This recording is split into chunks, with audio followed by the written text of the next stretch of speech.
तो हेलो दोस्तों, आज हम आप बात करेंगे आपसे मेडिकल के बारे में, मेडिकल स्टोर्स के बारे में, किस तरह से इसको खोला जाता है, क्या इसमें रिक्वायरमेंट्स लेते हैं, इसके इन्वेस्टमेंट सेटअप, प्रॉफिट मार्जिन्स और कितने फ्रेंचाइजी या इसका क्या स्कोप है, इसके बारे में हम बात करने वाले हैं।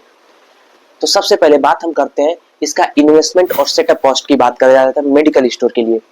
तो इन्वेस्टमेंट करने से पहले आपके पास में 3 चीजें मैं आपको बताऊंगा, जैसे कि पहले आपके पास होनी चाहिए फार्मेसी की डिग्री, जो कि डी फार्मा या बी फार्मा की डिग्री आपके पास होनी चाहिए, तभी आपको ड्रग लाइसेंस मिलता है।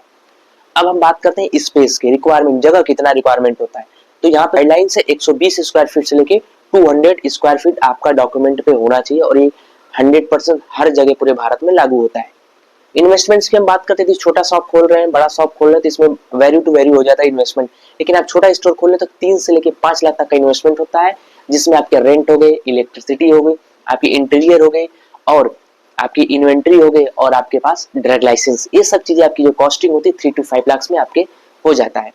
उसके बाद हम बात करते हैं प्रॉफिट मार्जिन के बारे में बात करा जाता है, किन प्रोडक्ट में कितनी प्रॉफिट मार्जिन होते हैं।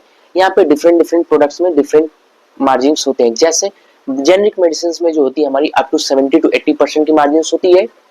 ब्रांडेड मेडिसिन जो होती है, जिसको हम लोग ब्रांड जेनरिक बोला जाता है, उसमें 10 to लेके 30% की मार्जिन होती है। उसके बाद आपकी मेडिकल डिवाइसेस होती हैं, जो कि 20 से लेके 60 to 100% तक की भी मार्जिन होती है। और आपके कॉस्मेटिक्स आइटम्स हो गए, एफएमसीजी आइटम्स हो गए, ओटीसी प्रोडक्ट हो गए, जिसमें 5 to लेके 40% तक की मार्जिन होती है। ये आपकी प्रॉफिट मार्जिन होती है। और इस बेसिस पे यदि हम देखते हैं, यदि किसी भी स्टोर यदि कोई खोलता है, यदि 2 लाख रुपया भी महीने का सेल करता है, तो उसकी हमकी नेट प्रॉफिट मार्जिन से अप्रॉक्स 25 से लेके 40 हजार का आपका प्रॉफिट वो बनाता है। लेकिन प्रॉफिट ये रुकती नहीं है। उसके बाद हम बात करते हैं, आपके पास यहाँ पे होता है हिडन कॉस्ट और इसके चैलेंजेस क्या होते हैं। अब हिडन कॉस्ट क्या होता है, जैसे आपके रेंट हो गए, इलेक्ट्रिसिटी बिल होगी, आपकी स्टाफ के पैसे हो गए, कोई यदि आपके स्टोर पे लोन है, आपने खुद लोन लेकर वो भी पैसा आप दे रहे हैं, वो भी जाएगा आपका।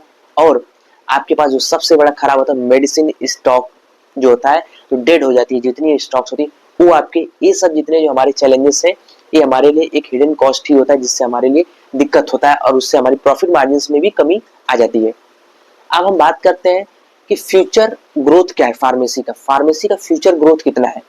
तो फार्मेसी का फ्यूचर ग्रोथ बहुत तेजी से बढ़ रहा है हमारे देश में और आने वाले समय में और तेजी से इसमें डेवलपिंग हो रही है। मल्टीपल चीजें आ रही है, जैसे होम डिलीवरी सर्विस हो गई, टेलीमेडिसिन सर्विस हो गई, होम सर्विस दिया जा रहा है। इस तरह की फार्मेसी में नए नए चीजें ऐड हो रहे हैं और नए नए इस फील्ड को एक बड़ा बना रहे हैं। यदि आप सोच रहे हैं कि फार्मेसी में आना है, तो आपके लिए बहुत ही बेहतर मौका है कि आप इसमें आ सकते हैं। इस तरह की जानकारी यदि आपको अच्छा लगता है तो हमारे इस चैनल को सब्सक्राइब कर लीजिएगा, वीडियो को लाइक कर लीजिएगा और अपने दोस्तों के साथ शेयर कर दीजिएगा। और इस तरह के बिजनेस और हेल्थ की जानकारी के लिए इस चैनल पे हमेशा जुड़े रहिएगा।